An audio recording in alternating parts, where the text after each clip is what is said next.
एक शाम प्राची टीवी पर सीरियल देख रही होती है। तभी उसकी सास वहां आती है।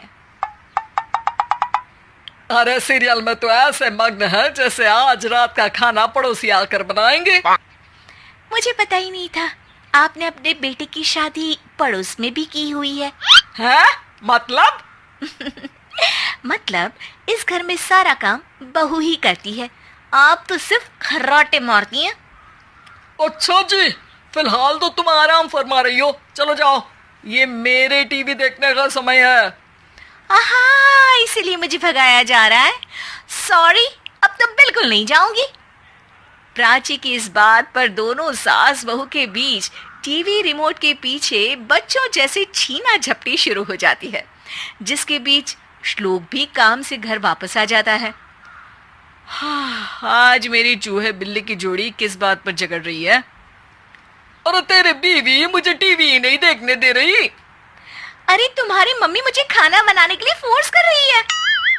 अरे वाह, ऐसे बेतुके रीजन पर तो बच्चे भी झगड़ा नहीं करते। अरे मुझे कुछ मत बोल, सब इसने ही शुरू किया है। हाँ हाँ, जैसे आप तो बहुत दूध की धूली है ना। अरे बस, दोनों चुप। प्राची जाओ, खाने की तैयारी करो। और माँ तुम छोड़ो, तुम्हें क्या बोलूं, शांति से अपना सीरियल देखो।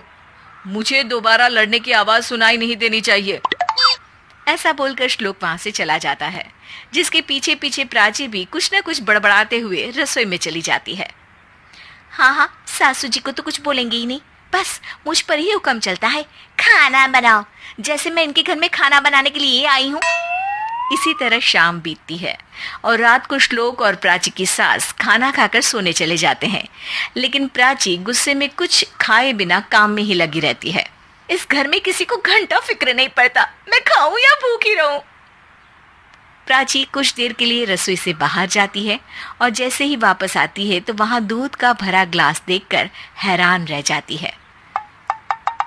फिक्र पूरी है, बस दिखाना नहीं है। प्राची दूध पीकर सोने चली जाती है और अगली सुबह एक बार फिर सास बहू का कार्टून नेटवर्क स्टार्ट हो जाता है। ये तुमने ही किया है।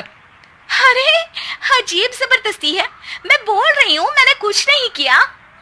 दोनों ने मिलकर पूरे घर को पागल खाना बनाया हुआ है। यहाँ कोई नॉर्मल इंसान तो रह ही नहीं सकता, इसीलिए अब पड़ोसी क्या रिश्तेदार भी घर आने से कतराते हैं। और सुन बेटे, तू भी चंगा, तेरी माँ भी चंगी, तेरी बीवी भी चंगी, रिश्तेदार। हाँ जी, आपको नहीं पता क्या, गंगाधर ही शक्तिमान है, रिश्तेदार ही। हाँ हाँ, बस समझ गया। कभी जानवरों जैसे लड़ेंगी तो कभी जुगलबंदी करेंगी। भाई मैं आप दोनों के बीच में नहीं फंसना चाहता।